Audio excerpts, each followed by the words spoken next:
ભચાઉમાં ગેરકાયદેસર દબાણ પર કાર્યવાહી કરવામાં આવી છે। કેપીટી અભયારણ્યની જમીન પરના દબાણો દૂર કરવામાં આવ્યા છે અને આ જમીન ખુલ્લી કરવામાં આવી છે। વોન અને ચિરઈ નજીક આ દબાણો દૂર કરવામાં આવ્યા છે। તંત્ર દ્વારા દબાણો દૂર કરવામાં આવ્યા। પોલીસ બંદોબસ્ત પણ રાખવામાં આવ્યો હતો।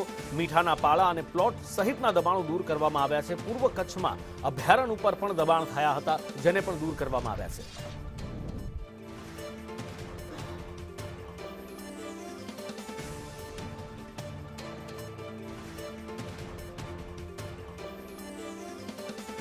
પૂર્વ કચ્છમાં અનેક જગ્યાએ મીઠાના પાળા કે પછી દબાણો કરી દેવામાં આવ્યા હતા। કેપીટી બનાવી દેવામાં આવી હતી। આ દબાણો તંત્ર દ્વારા દૂર કરવામાં આવ્યા છે। ભચાઉના વોન અને ચિરાઈ નજીક તંત્ર દ્વારા આ દબાણ હટાવવાની કામગીરી કરવામાં આવી છે। પૂર્વ કચ્છ પોલીસના 100થી વધારે જવાનો અને અધિકારીઓ બંદોબસ્તમાં હતા અને એ દરમિયાન આ દબાણો દૂર કરવામાં આવ્યા છે।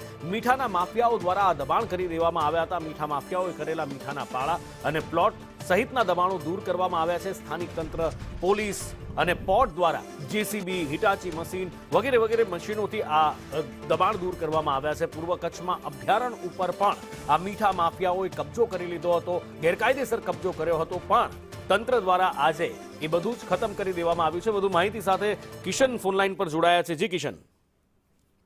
જી નુપુર, વાત કરવામાં આવે તો જે કંડલાથી શરૂ થઈ અને જંગી સુધી હજારો હેક્ટરની અંદર દબાણો થયેલા હતા। આ જે દબાણો થયા હતા તેના પર કેપીટી અને સ્થાનિક વન વિભાગના કર્મચારીઓ સાથે સ્થાનિક પોલીસ 100 જેટલા પોલીસ કર્મીઓનો સાથે કાફલો રાખી અને હાલ દબાણ દૂર કરવાની પ્રક્રિયા હાથ ધરવામાં આવી છે।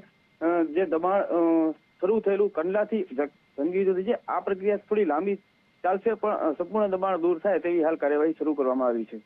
કિશન, માહિતી બદલ આભાર।